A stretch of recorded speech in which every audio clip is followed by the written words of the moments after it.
Je m'appelle Jefferson, Jefferson Barnes. J'ai passé la majeure partie de ma vie en mer, sillonnant les eaux, bravant les tempêtes et naviguant sous des cieux étoilés. Mais rien ne m'avait préparé à ce que j'ai vécu dans le triangle des Bermudes. C'était une journée comme les autres. Le soleil brillait haut dans le ciel et une légère brise soufflait, propulsant mon bateau avec douceur. J'avais entendu les histoires, bien sûr, mais je les avais toujours reléguées au rang des légendes de comptoir.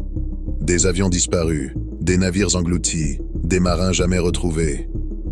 Des contes pour impressionner les novices, pensais-je. Puis, tout a changé. Le ciel s'est assombri soudainement, comme si une ombre géante avait été jetée sur l'océan. Le vent s'est arrêté net, laissant un silence lourd et inquiétant.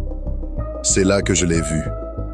Un tourbillon, un vortex se formant devant moi, comme une porte liquide ouvrant sur l'inconnu. Je n'avais jamais vu une chose pareille. Le centre du vortex semblait aspirer la lumière elle-même, un trou béant dans la réalité. Avant que je ne puisse réagir, mon bateau a été attiré vers ce passage mystérieux.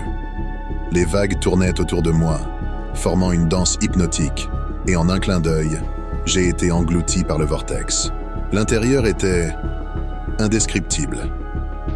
Ce n'était ni sombre ni lumineux, mais une sorte de voile opalescent enveloppait tout.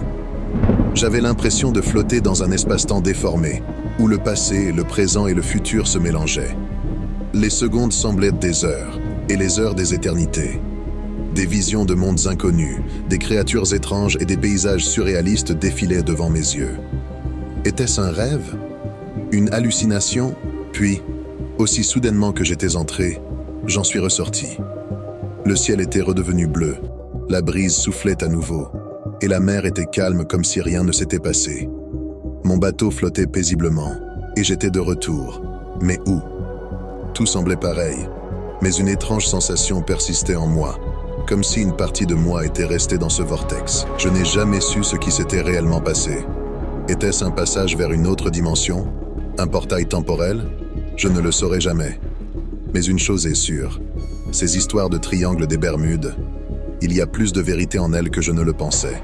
Et maintenant, chaque fois que je mets les voiles, une part de moi se demande si je vais à nouveau rencontrer ce mystérieux vortex.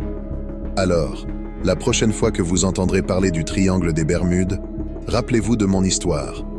Peut-être que quelque part, dans les profondeurs de l'océan, une porte vers l'inconnu vous attend.